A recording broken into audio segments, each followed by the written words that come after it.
Selamat pagi teman-teman, Shalom. Renungan pagi hari ini berjudul Tuhan tidak sedang terpaksa menoleransimu.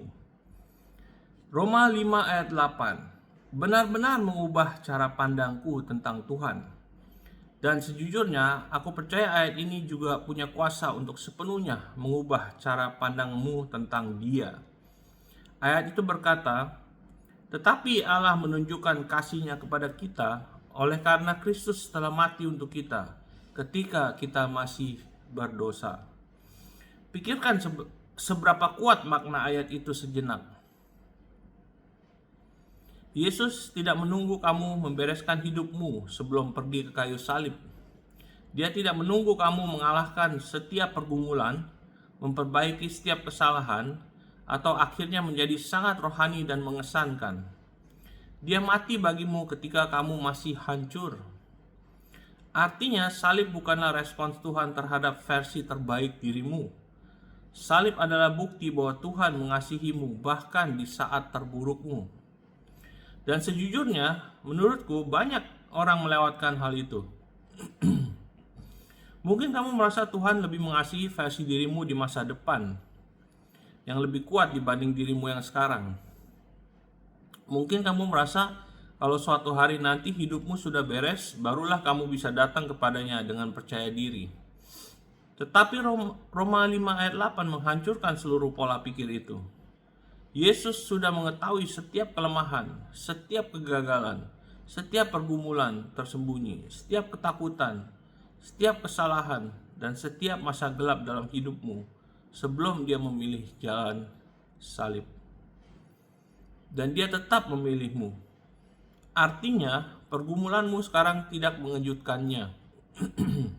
Kamu tidak lebih sulit diselamatkan daripada kuasa Yesus untuk menebusmu.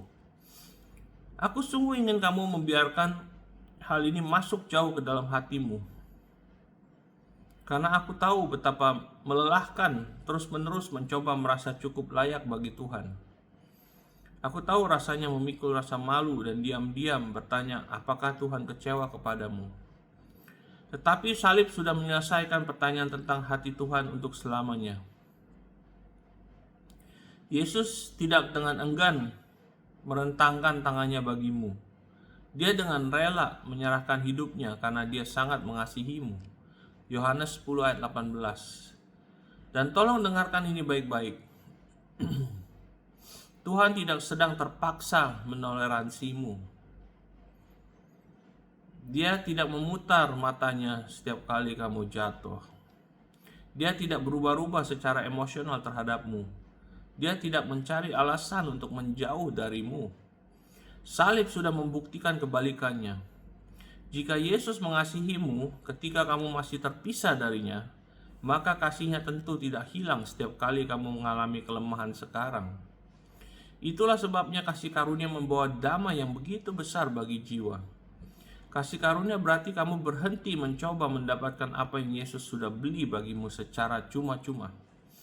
Kasih karunia berarti kamu berhenti mendekati Tuhan seperti orang asing yang ketakutan dan mulai datang kepadanya sebagai seseorang yang sangat dikasihi oleh Bapaknya. Melalui Yesus, kamu tidak perlu lagi bangun setiap hari sambil bertanya-tanya, apakah Tuhan masih menginginkanmu dekat dengannya? Dia sudah menjawabnya di kayu salib. Dan sejujurnya, menurutku, beberapa dari kalian perlu berhenti lari dari Tuhan setiap kali gagal. Rasa malu selalu membuat orang bersembunyi. Adam bersembunyi di Taman Eden karena rasa bersalah membuatnya lari dari Tuhan. Tetapi Yesus datang untuk menghancurkan keterpisahan yang diciptakan rasa malu itu untuk selamanya. Melalui karyanya yang sudah selesai, sekarang kamu bisa datang dengan berani kepada Bapa, bahkan di tengah kelemahanmu, karena hubunganmu dengannya dibangun di atas Yesus, bukan kesempurnaanmu. Ibrani 4 ayat 16. Ini bukan berarti pergumulanmu tidak penting. Ini berarti pergumulanmu tidak lagi menentukan identitasmu di hadapan Tuhan. Yesus sudah memikul dosamu, rasa malumu, hukumanmu, dan keterpisahanmu di kayu salib sepenuhnya. Pembayarannya sudah lunas, pekerjaannya sudah selesai. Yohanes 19 ayat 30. Dan sejujurnya itulah alasan Roma 5:8 selalu meluluhkan hatiku setiap kali aku membacanya. Karena itu berarti Yesus melihat seluruh kisah hidupku dan tetap menginginkanku. Dia melihat setiap kegagalan dan tetap memilih jalan salib. Dia melihat setiap musim kelemahan dan tetap menganggapku layak ditebus. Dan hal yang sama juga berlaku bagimu.